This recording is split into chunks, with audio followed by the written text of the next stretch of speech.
Thank you for joining Leadership Rediscovered, a podcast devoted to all things leadership. I'm Laura Siebold, founder and president of Shine Consulting, and each episode I interview different leaders from different industries and different walks of life to talk about their unique definition of leadership. And today I am very excited to do a multi-Zoom with two amazing executive coaches that taught me how to be a coach. And so I'm thrilled to welcome Angela Edwards and Chuck Ainsworth to Leadership Rediscovered. Thank you for joining today. Thanks for having us. Thanks, Laura. I'm so excited. So we're just going to dive right into it because I know your story. You both are amazing people. And like I said, very successful and talented coaches amongst other things that you do. But I'd like for you to just really bring your story to life. So maybe Angela, if we start with you and then we'll kick it over to Chuck, but would love to hear your leadership journey, your story, bring your bio to life for us, if you don't mind. Thanks. I was this shy, introverted kid in high school, but I started taking leadership roles, like in part-time jobs and at school.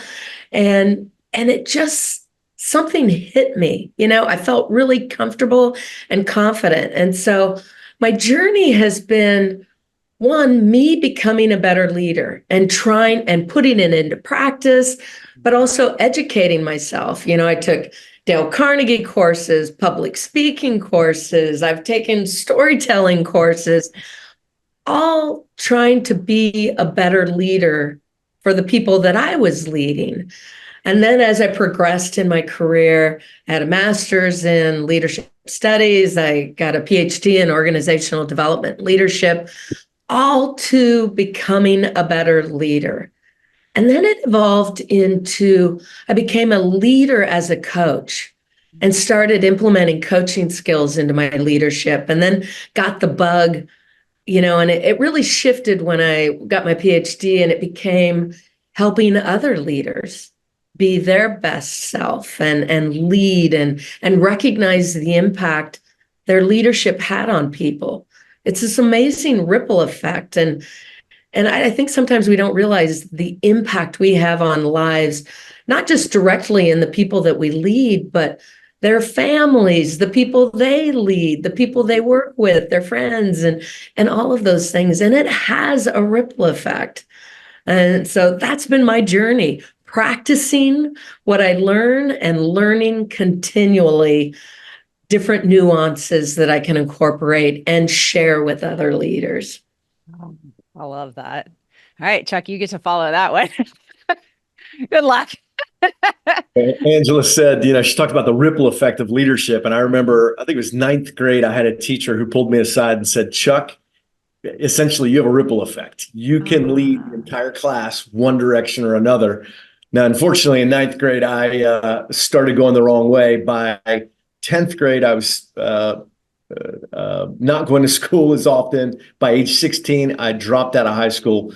Thankfully, I continued my educational journey. I got my GED. I went to community college and eventually scrapped my way through multiple college degrees. And along the way, I discovered leadership development. I've almost always, I think, walked to the beat of a different drum. I ended up living in Cambodia. I wanted to live in one of the poorest countries in the world. So I lived in Cambodia and worked there. And there were organizations from all over the world doing amazing work, working with street children and really important work. But one of the things I noticed is that many of them, although they loved the work that they did, they struggled with the team that they were on. And it was a reflection of the leadership or lack of leadership on those teams. So I had a chance to do my graduate work in the Philippines, interestingly, focused on organizational leadership and a coach approach to leadership development. So I bring kind of an intercultural, international perspective. Did leadership development in international disaster relief for a number of years, and then moved into full-time healthcare and was focused on physician leadership development before I went to a place called the Center for Creative Leadership, where I met Angela. Her and I worked together, leading one of the largest coaching practices, probably the largest coaching practice in the world at the time. And since then, we have both branched out and have our own practices and still do work together. So my leadership journey has been a bit different, but it is just amazing to think about, like Angela said, the ripple effect that we can have. I believe that work and life shouldn't suck. And when it does in the workplace, I think it's often a leadership problem. It's a leadership gap, and there's an art and a science to it. And I think what Angela and I love doing is helping leaders discover and practice the couple of habits that make the biggest difference in the art and science of leadership.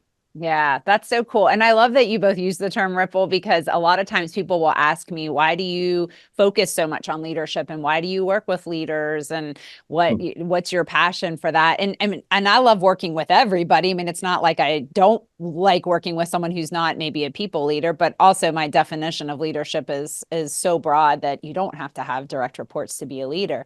But oftentimes, just like you said, when people are in situations where they have influence and impact over other people, I do feel like that ripple effect exists. And oftentimes as leaders, it's just like your teacher told you, Chuck, it could be a good ripple effect or maybe a not so good ripple effect. But a lot of times, if you can influence the success and help a leader become even more successful, then there's such a positive ripple that flows out from that. And you are touching multiple people by really just sometimes working with one from a coaching or other type perspective. So I love that. I love that term. I use that all the time, and I love hearing you say it too.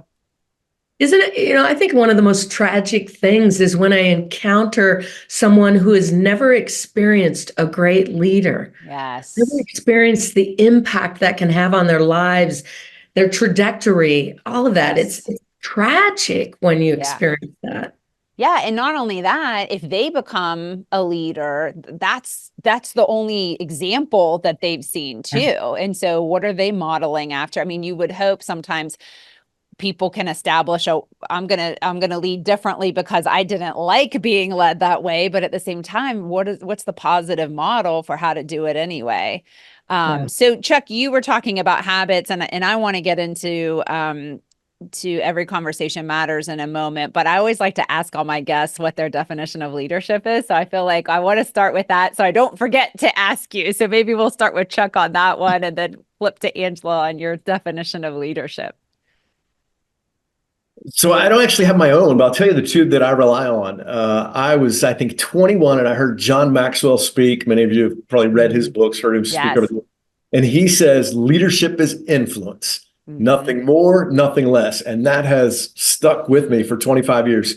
So I absolutely believe that. And then also, in part due to Angela and I, our time at the Center for Creative Leadership, I really love what they say, which is that leadership is the social process of creating three things: direction, alignment, and commitment. And so leadership isn't just about the individual making decisions and being the commanding, decisive, super smart hero on the stage, but it's the person who can get the right people around the table having the right conversation. It's the social process of getting people aligned and committed and moving in one direction. Yeah, and influence is embedded in all of that, right? Absolutely. Yeah, I was thinking about this. I almost think great leaders are environmentalists. They need to create an environment that people can flourish in. Yeah. That they can be their best self, that, and it involves connection and trust and vulnerability on both parties plays, part. But also this transparency and good intention.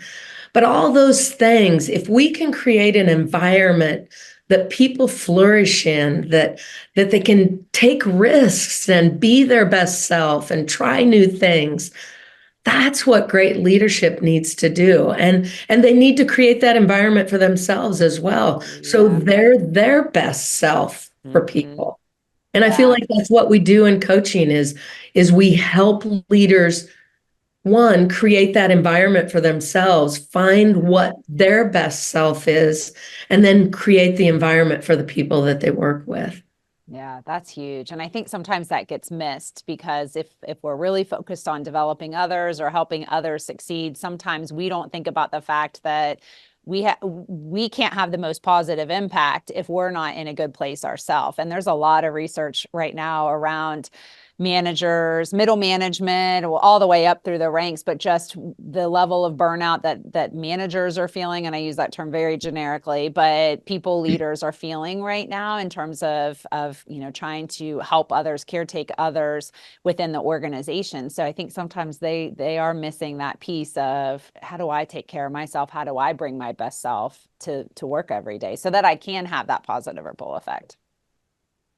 Yeah. This note All of right. creating the environment, you may know Gallup says that their most important, most profound research they've ever stumbled upon is the idea that a person's manager creates 70% of the variability in employee engagement. So yes, managers have the most powerful effect on the environment. And yep. yes, things like pay and benefits and flexibility and all that stuff, yes, that matters. The culture of the large organization matters.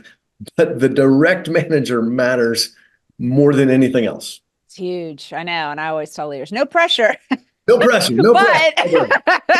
just be aware. Isn't it like something we think we're in this business, it's not life or death. Yes. And yet it is life. It can be, a bad leader can be crushing to somebody, and they take that back to their home life.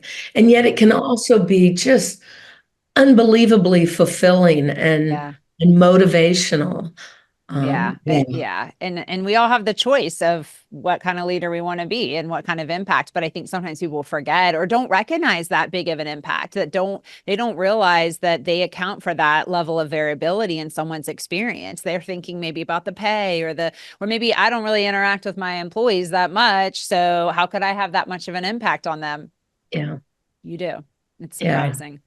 All right, I want to talk about every conversation matters. So Phil, Chuck, you were kind of talking about in your introduction about how you and Angela worked together at CCL, the Center for Creative Leadership, and now you're working together, but in a different context. So I just want to hear how this all came about. I'm very fortunate because I am certified in your program, Every Conversation Matters, but I want to talk about how this all came to be, and then, we can take some deeper dives. Might double click on a few things. Absolutely. So 25 years ago, I had a wonderful boss who had taken early retirement, started a nonprofit. And I think I was 21, 22 at the time. And he actually expected every member of the nonprofit, all of our leadership team, to actually be working with a coach, and he paid for it. Wow. And so it was just this phenomenal experience. So I fell in love with the idea of coaching and personally experienced it very early on. Mm-hmm. And then studied it in graduate school. And fast forward, Angela and I were privileged to be able to train and recruit and help manage some of the best coaches in the world. And we had a coach training program that was 3 days long, and people would come to it and they loved it. We'd have managers come to it, and they would absolutely love it. It would be transformational. They would say, I wish I had learned this a decade ago, or when I was first a manager 20 years ago. And but then when we would follow up with them, we would have follow-on coaching calls with them. We would check in, and oftentimes we would hear how much they were struggling to maintain and create that sort of change back in their organization. And what I realized is maybe we were doing them a disservice. They would leave their organization. They would come, they would fly on a plane, oftentimes come stay with us for a week and learn coaching skills, but it was really hard for them to transfer that back. Mm-hmm. And so I started to get, starting to question the entire kind of paradigm of bringing a couple leaders out of the organization, trying to equip them and sending them back, hoping that they could influence. And we started to think more about how would we go into the organization, and from top to bottom, bottom to top, and all the way side to side, how would we transform an entire organization with coaching culture? Yeah. And we had a client at the time who really challenged us and said, we want you to train everyone from the C-suite to the receptionist desk and everybody in between. And they said, you can only have one day.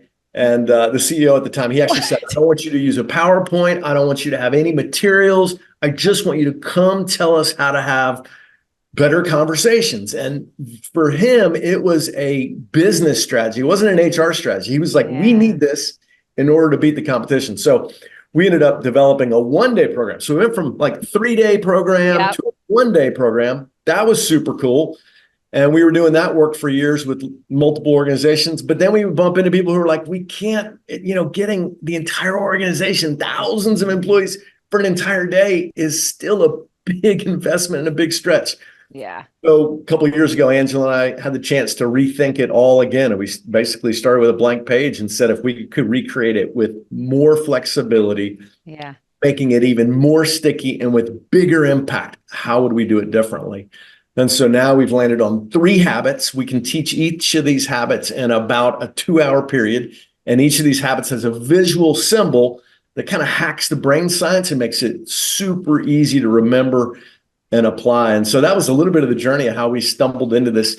We've kind of shifted. I think we still certainly help people learn and practice coaching skills, but we got interested in not just coaching skills, but how do we take what we know as professional executive coaches and make it so simple that every human being can use these skills in every single conversation.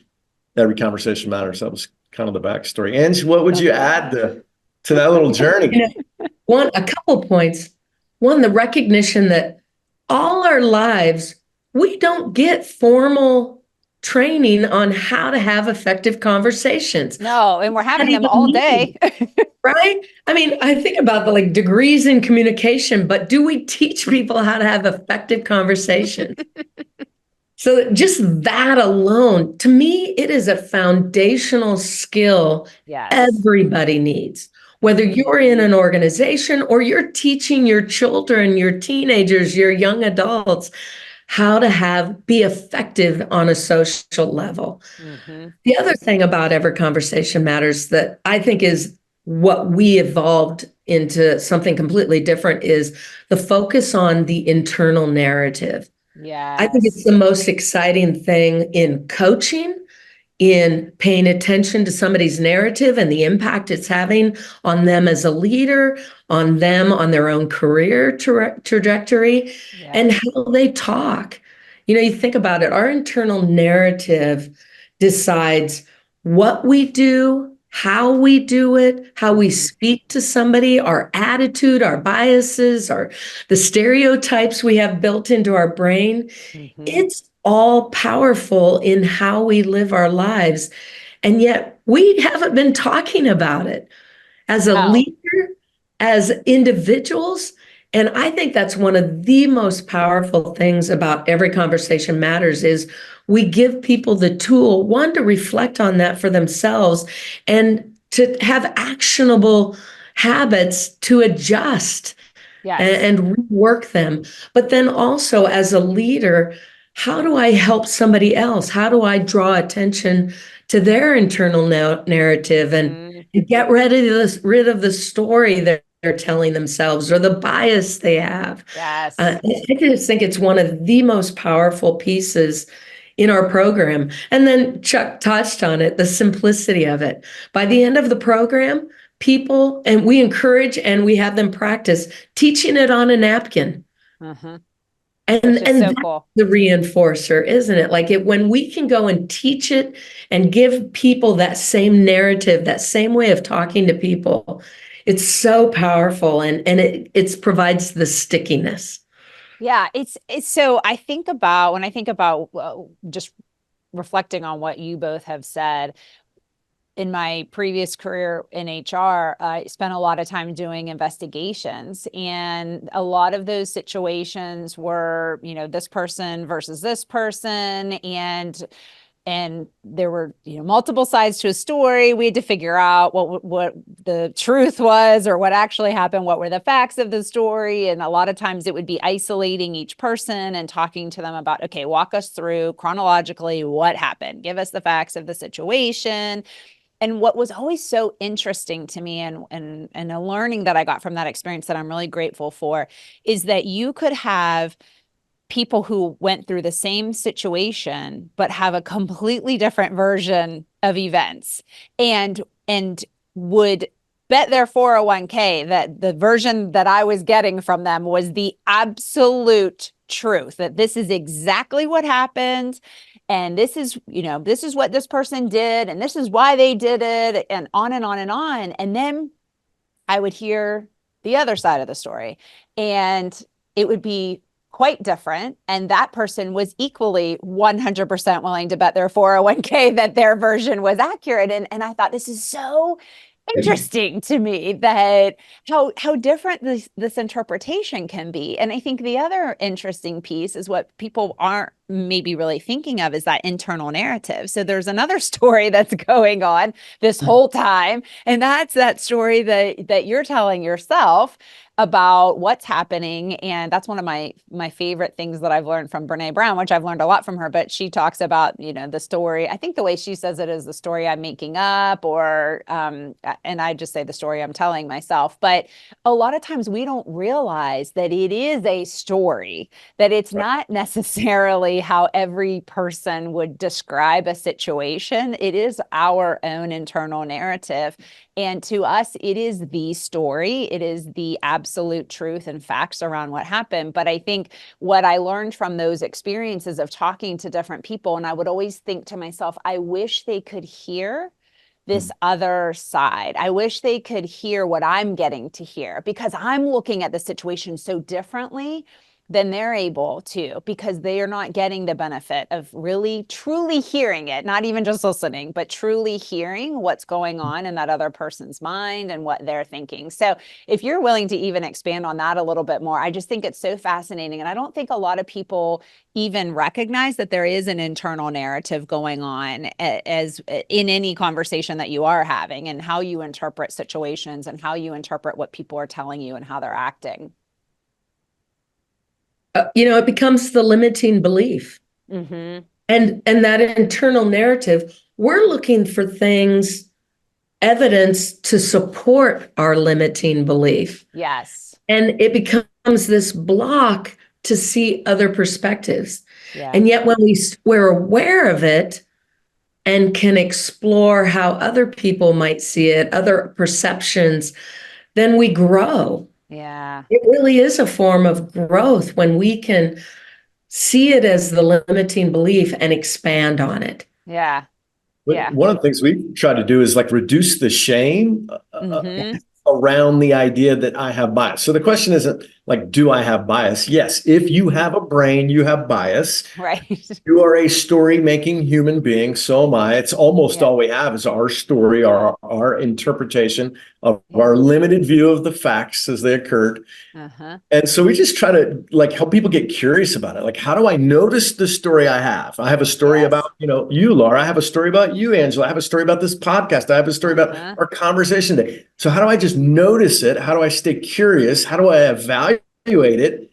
Yeah. And how do I stay open and interested in like what other perspectives might be? And oh man, if we could just help our world embrace that one thing, I think it's such a game changer. Yeah, because I mean, again, going back to the example of these investigations that I used to do, I oftentimes would see the pattern of, at the end of the day, it was usually just a breakdown in communication, a misunderstanding that went way wrong. But really, I mean, just at its simplest form, it was a miscommunication or a misunderstanding about something that blew up and could potentially impact people's careers. It was so extreme, but started very simply. And I was looking at the white paper that you all did, and there was a fact in here that said every conversation failure costs an organization $7,500 and more than 7 days of work, and results in declining employee engagement and organizational trust. And that just totally makes sense to me when I saw it on paper. But at the same time, I'm like, wait a second, every conversation failure, like, let's think about how many conversation failures exist, how many conversations we even have on a day-to-day basis in the workplace. And then each one that ends up failing, which I don't know what the odds are of that, but I feel like high or just not quite hitting the mark of where they could, that's significant. When you start doing the math on that, that's really significant. I've been noticing lately in my coaching how many conversations we just haven't had. Yes. They've had them, but we have them with the wrong person. So instead of telling my boss or like, yes, it's almost that, oh my God, you're kidding. It's that simple. Like Yeah. This week, I bet I've had 4 or 5 people just come to the realization that I just need to have a conversation. And I've Mhm. been avoiding it, or to Chuck's point, having it with the wrong person. Yes. Why And is so, that? Do you have a sense of what causes people to not want to have the conversation or to go to the wrong person? uh, I think a lot of it's fear, right? Like Yeah. I don't know if I know the right way to approach it. I don't know how you're going to respond. So there's a lot of fear around it. That's Yeah. where some of the techniques, like you mentioned, Brene Brown, Yeah. we love her. Talk about her technique of just saying, "Hey, Laura, the story I have is that maybe I offended you in some way. You Yeah. responded to my email, and I'm just curious what's going on for you." So Yeah. just learning some simple language, some simple ways to start the conversation, I Mhm. find are really helpful. And honestly, sometimes it is helpful to have a coach or somebody, a trusted colleague or friend Yeah.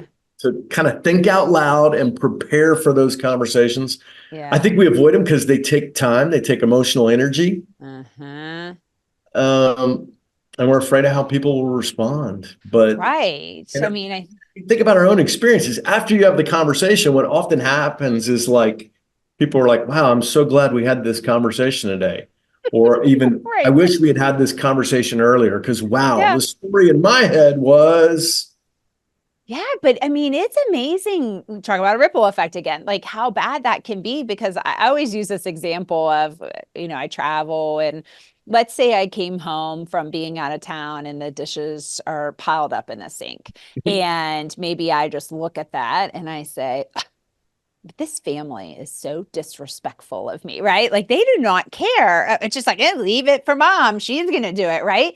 And then, then it goes, right? Then you start spinning. And then I'm maybe slamming cabinet doors. This is all hypothetical. And everyone's like, is everything okay? And I say, I'm fine, as I slam the cabinet doors. And Angela, you mentioned this in terms of looking for evidence. Then I walk around the corner and I see a pile of dirty clothes on the floor. And then it's like, see, another example of how they don't care about me. They don't respect me. And if I never address that and just go on believing that and continue going to look for evidence that that is true, that could be really dangerous for me to make that assumption versus just saying, hey, listen, I came home from this trip. I'm tired. I've had, a long few days. And the first thing I notice is a sink full of dirty dishes. And the story I'm telling myself or how that makes me feel is that you all don't care about me and that you really don't value what I bring to this family. And suppose I had that conversation, they'd probably look at me and be like, oh my gosh, we were at the ball field till 11 o'clock every night this week. We didn't even notice the dirty dishes were piled up either. This has nothing to do with you. I mean, we missed you, but we weren't expecting that you were going to take care of this. We were just trying to survive while you were gone, and then it's like you walk away like, oh, okay, everything really is fine now. But my gosh, imagine not having that conversation. And I do think there's a lot of times we just elect not to have it. And it can be very dangerous to just continue spinning on something that you think may or may not be true and then looking for that evidence to support it. yeah. This week, I was coaching some people on generational differences. Keeps popping its head. Ah, You think about our workforce now, there's probably 4 generations in the yeah, workforce. yeah, And the biases, I was hearing an older person that was saying, "Oh, these young people," and all the biases and stereotypes they had about yeah. what a young person in the workforce wants from the Uh-huh. organization. And it was all this story, and everybody that age fits under that bias. Yeah, And just even that, the danger of our biases with the generational differences. yeah, And we forget to get curious. We yeah, forget, yeah, somebody in that younger generation could think differently than somebody else. And yeah, just the danger in that alone and the yeah, miscommunications and yeah, everything that yeah. gets in the way. I'll have people tell me all the time my boss hates me, and I'll say, "Oh, did they tell you that?" And they're like, "Well, well, no, I mean, not in those words. And I'm like, oh, okay. Like how, then how is it that you think that or that you believe that? What makes you think that they hate you? Because a lot of times it's like that. I think it's Byron Katie that says, is it true? And then how do you know it to be true? And I think a lot of times we just have, again, these stories that in our brains are true, but it's like, I've not yet had someone tell me, yes, my boss actually said they hated me. But there's a lot of people walking around thinking that, right? And I have heard people literally say, all my boss cares about is the bottom line. Yeah. And then Yeah. I'll challenge them. Really? Is that Yeah. all? Let's look at the evidence. So part of what Yeah. happens in these stories and with this bias is our brain gets hijacked. Yes. And the challenge is when and Angela and I love to geek out on the kind of neuroscience of this. But Oh, I love it too. when your brain's hijacked, the challenge is like, how do you move back to your prefrontal cortex, your Yes. executive brain? How do you shift from this emotional, defensive, everybody reactionary? Reactionary. How do you shift? And so that's part of what we love, trying to figure out how to hack. So, in this case, we've come up with 6 questions that help move you from your amygdala and hijacked back to your prefrontal cortex. Yes. And I just know it's helpful for me. I can tell you, like, when I ask these 6 questions, it always shifts me. And of course, that's part of the interesting piece of this process. It's not about changing the other person, their behavior, but like, how do I just shift my own inner game? Oh, wait, this isn't controlling other people? I tried that for a long time, still dabble in it, and been successful. Didn't work. Are you willing to share any or all of the 6 questions? I don't want to, absolutely. take too much of it from your It's actually program. 3 questions. So the question is, what did the person actually say or do? Yes. Not my interpretation of it, but the family left dishes in the sink. The family left laundry on the floor. That's what they did. Yeah. Second is, how are they feeling?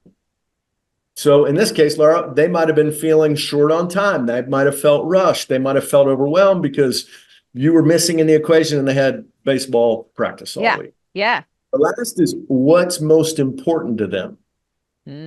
Okay, so what did they say or do? What are they feeling? And what's most important to them? So those 3 questions, we ask it of the other person or party, and then we ask it of ourselves. So then the questions are, what am I saying or doing? So in this case, Laura, you're saying, oh, they must hate me. They don't respect the fact that I travel for work and da-da-da-da. What are you feeling? You're feeling maybe defensive, underappreciated, dumped on.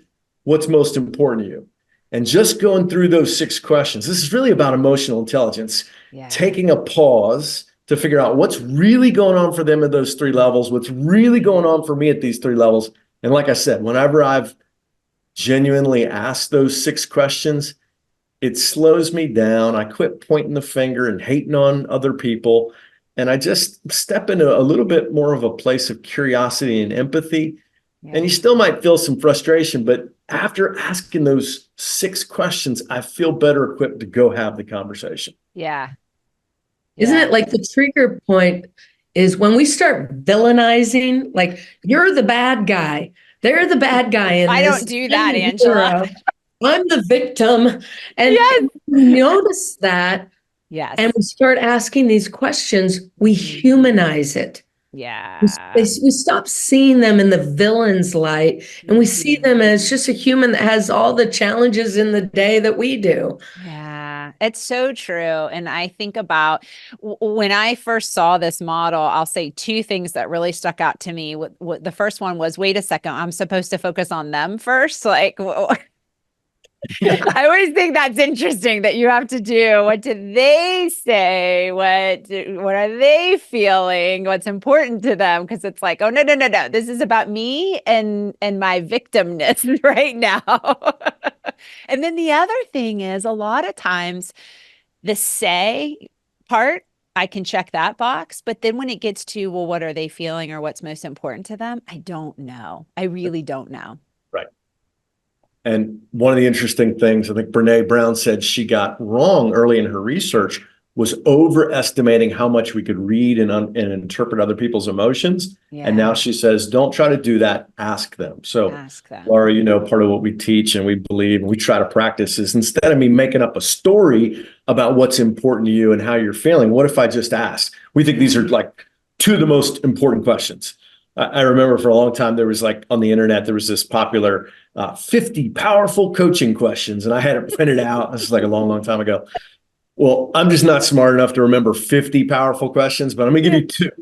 One is, what's most important to you about this conversation, the meeting, our plan for the week while I'm out of town, whatever it is, asking what's most important to the other person. And then secondly, asking them the F word question.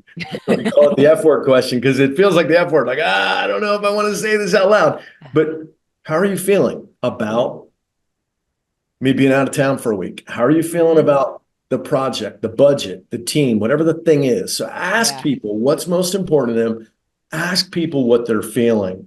And then also, if you can step into that space and share, hey, and by the way, what's most important to me is, and I want you to know that I'm feeling. And when we do that, we name both a positive and a negative emotion, which has a powerful effect and bonding and connection. Yeah.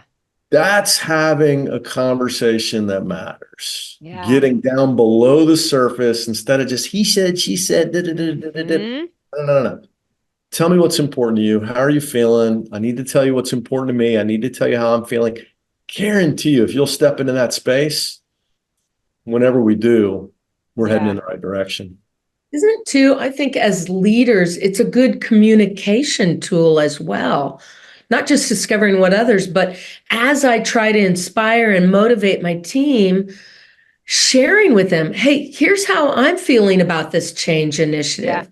And all the components of it. And to me, here's what's important to me. Here's what's important to the organization. And our communication becomes fuller. But too often we just give people the facts and we think that's enough. And that doesn't get buy-in and skin in the game and inspiration and motivation. But and it also helps us to be vulnerable. By sharing how I feel about it and what's important to me, it cracks that connection code. And so people feel more connected to us and they explore it with their own thinking about that. Well, and I think it's cool because I think when you ask someone what's important to them and you ask them how they're feeling about something, I think sometimes that person hasn't really asked themselves that question or really thought about it before. So then they're kind of like, maybe they've not even accessed that within themselves. And that can be really helpful information because, again, if we're having some sort of emotional reaction, we might not always even know why. And perhaps it's connected to what's most important to me or how am I feeling about something. And I'm not really in touch with that, or I'm not really aware of it. And when someone asks that question, it's like, gosh, I haven't really thought about how I feel about that, or, I'm not, And they get curious about themselves. You're getting curious about them, but they're getting curious about themselves too, which I think is really, really powerful. The essence of emotional intelligence. And what you described is true for me. So we challenge leaders to think about when you have to write an important email. Maybe this is helpful for your listeners. When you have to write an important email, start literally the first sentence, the first paragraph is, dear team, I want you to know what's most important to me is XYZ.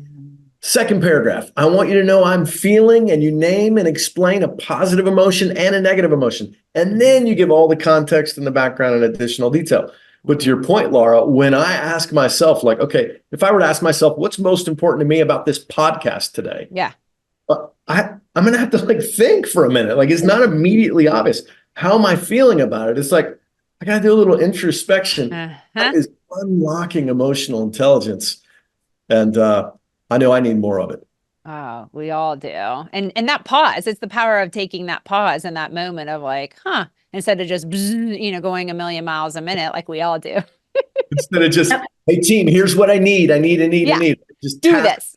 Yeah. And that's the mistake that I make, that many of us as leaders struggle with, is just over focusing on task and the work instead of the emotionally intelligent people side of things. Yeah. Now I'm curious when you talk about the F word, it is the F word in organizations and people do get really uncomfortable about it. Do you get pushback when you're in organizations and you mention, let's talk about feelings? Oh my God. I would say like, oh, but yeah, but we're in finance. Like, I'm in the Right. accounting department. Like, it's Yeah, not relevant here. no, we don't do that here. Isn't it crazy? I think I just worked with an organization and they're a bunch of good old boys, and boy, we don't use that F word here. Uh-huh. And yet every year we do engagement surveys and we want engagement from our people. And how are you engaged if you don't have emotion and passion? Yes. We're asking, engagement is bringing feeling into your work world. And Yes. yet we want to do it without leading by sharing that and being vulnerable with that. It's amazing. And Yeah. here's where I've landed on it. Feelings are data. Yes. Not the only Yes. data you need to pay attention to, but feelings are data, and it's Yes. data about what's most important to the person. And Yes. so, especially for leaders, like I need to know what's most important to my team. I need to understand what's most important to my clients and my customers. Hmm. Yeah. And It's feelings, getting to that why. yeah, it helps you get to the why. And we've learned in the program, we haven't talked about the listening, but listening, most of the time we just listen for the facts. And Yes. that's what research shows. That's what most of us find easiest to listen for. Yeah. But what we've learned through this program and through research is that people feel most heard when we recognize the emotions behind the message, when we acknowledge how they're feeling about it, and when we're also listening and hearing what's important to them. Hmm. And it's that feeling heard that has the greatest impact Yeah. on how people feel about the organization, how people feel about leadership, how people feel about decisions. Research shows that when it comes to making a decision, it's not that, oh, you didn't choose my idea.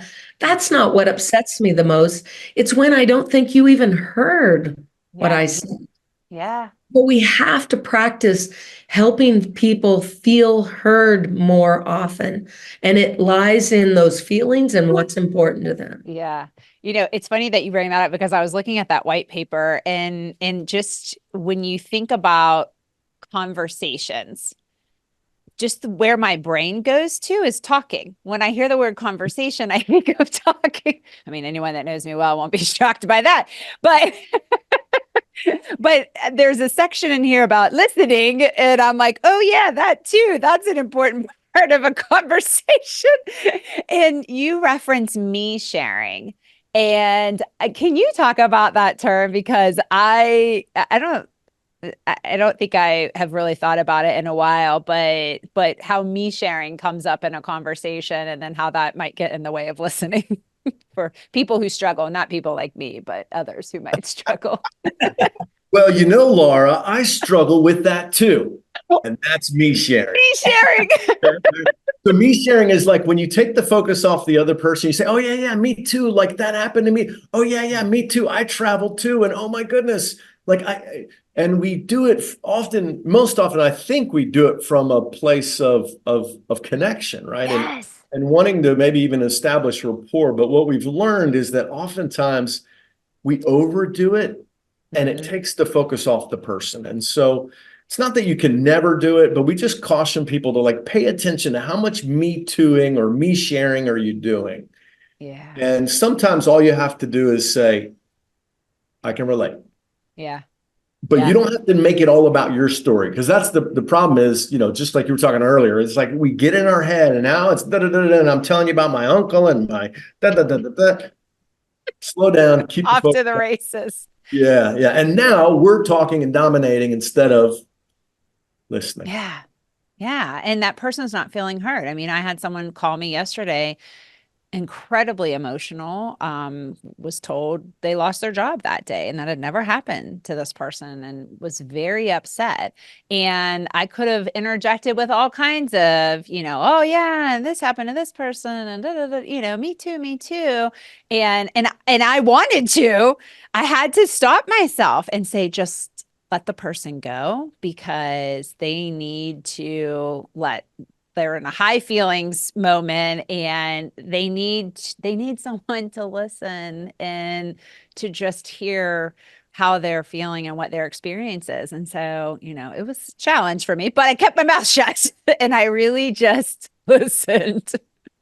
I think not the easy trick, but the trick for me and what we encourage in the program is go deeper and ask a question.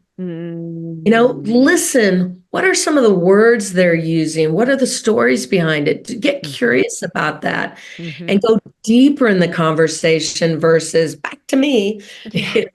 Yeah. But yeah, and so I try to catch myself when I want to do that, me too. And instead, let's go deeper here. Yeah. And let's stay with you. Yeah, let's get even more curious and learn more about this person, and get them talking for even longer about what their experience has been like, or how they're feeling about this presentation they have to give this afternoon. And I mean, you can learn so much about people if you just give them a chance to talk and explore a little bit. A real simple way to do that, in that circumstance, you might say something like, "Ooh, I feel your pain. Yeah. Tell me more." Yeah. Yeah.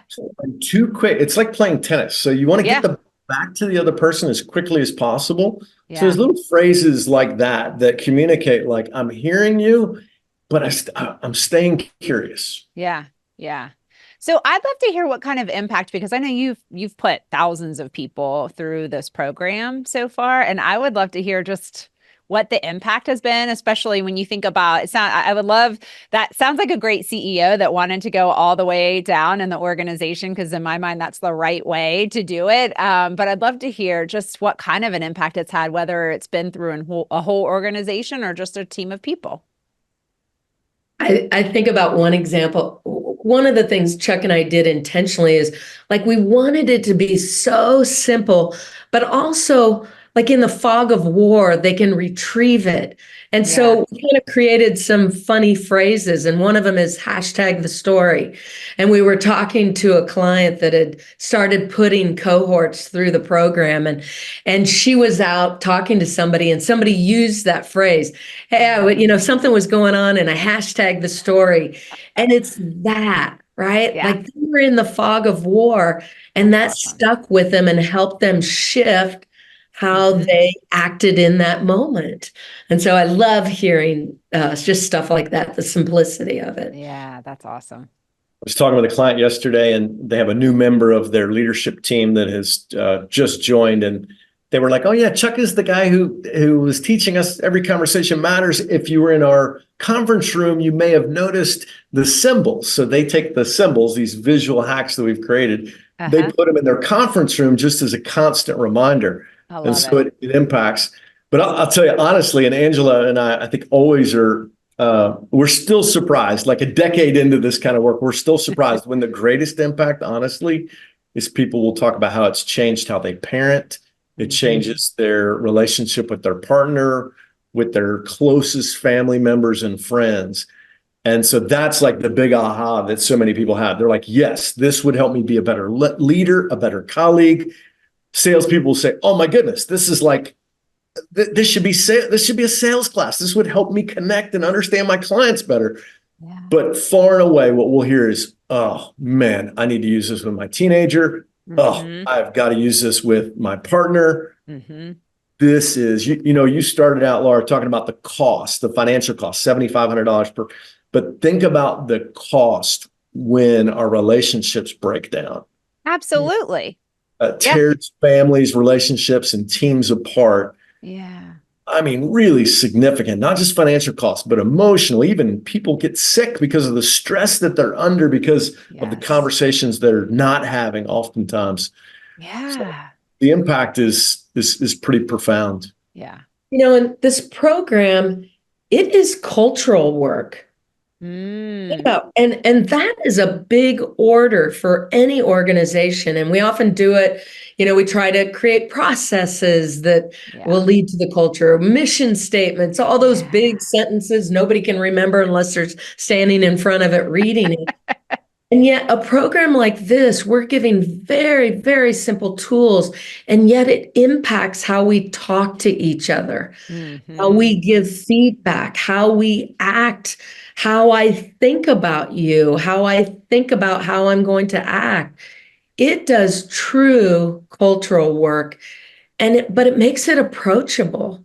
Yeah. And really culture work has to be from the top down, side to side, as Chuck was saying earlier. Everyone's got to be in. It can't just be, a verdict from the higher ups. It has to be thread throughout the organization.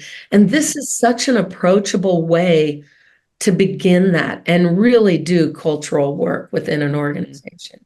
Mm-hmm. Yeah. If you ever catch yourself saying, I wish I could get inside that other person's head, this is how you get in their head.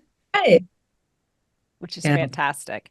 All right. So I'm thinking just about, I feel like I could talk to you all for hours about this.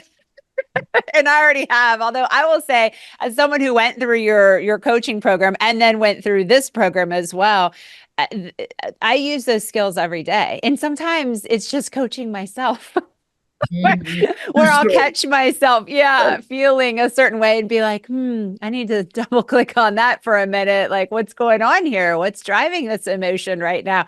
But that and the listening, I mean, those I think are some of the most important skills that I took from going through the coaching program that I use every day. And so now you've taken a lot of what you do teach and learn in coaching, but you've made it even more accessible to people and broadened it to more of just how to have better conversations, how to connect with people in a better way, and how to recognize that every single conversation you have with someone is an opportunity to connect and an opportunity to get curious and to learn and to improve and grow, which I think is just, who doesn't need that?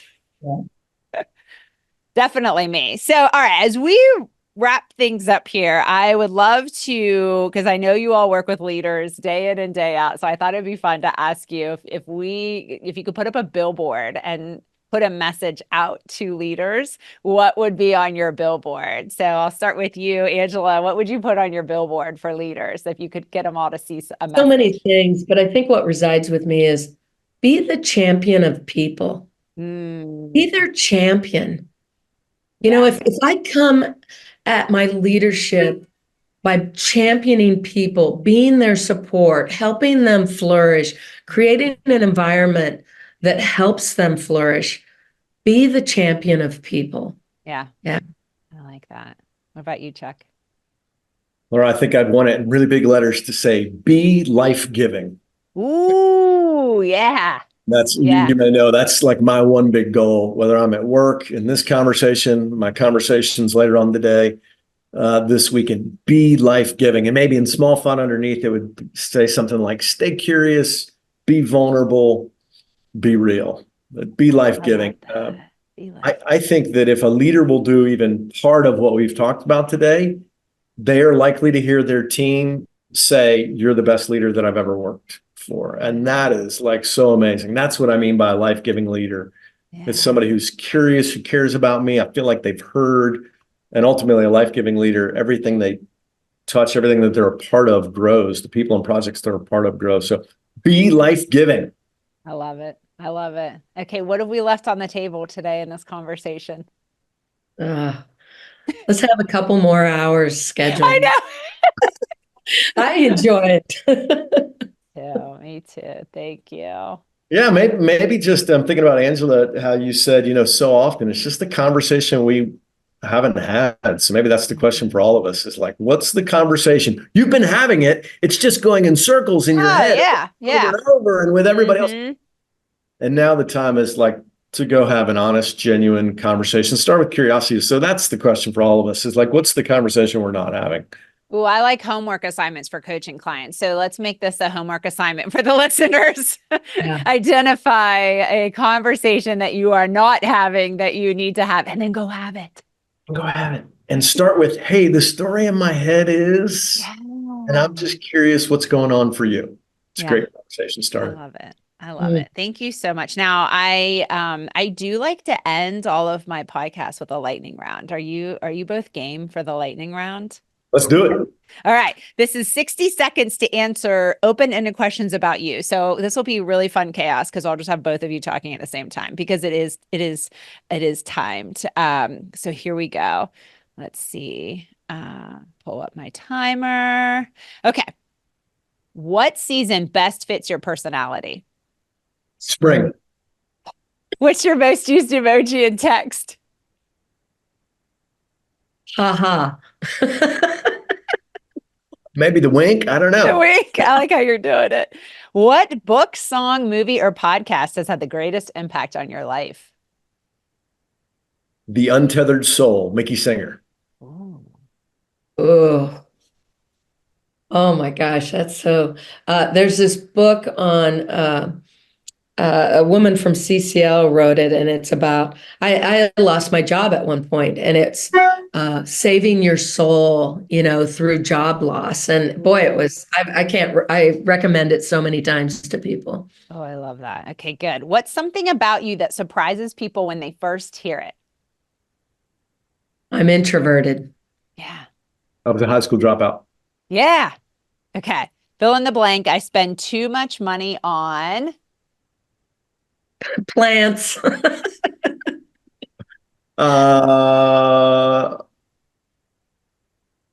Hobbies, maybe? Yeah. No. I like that bucket of just Yeah, hobbies. maybe hobbies. I like motorized toys. That's awesome. Okay. Thank you both so much for doing this. You are amazing. I have been blessed by both of your talents, and I'm grateful for all of the things that I've learned from you. And I'm excited that now, hopefully, maybe people that don't know you that are listening to this get to be blessed by you as well. So thank you.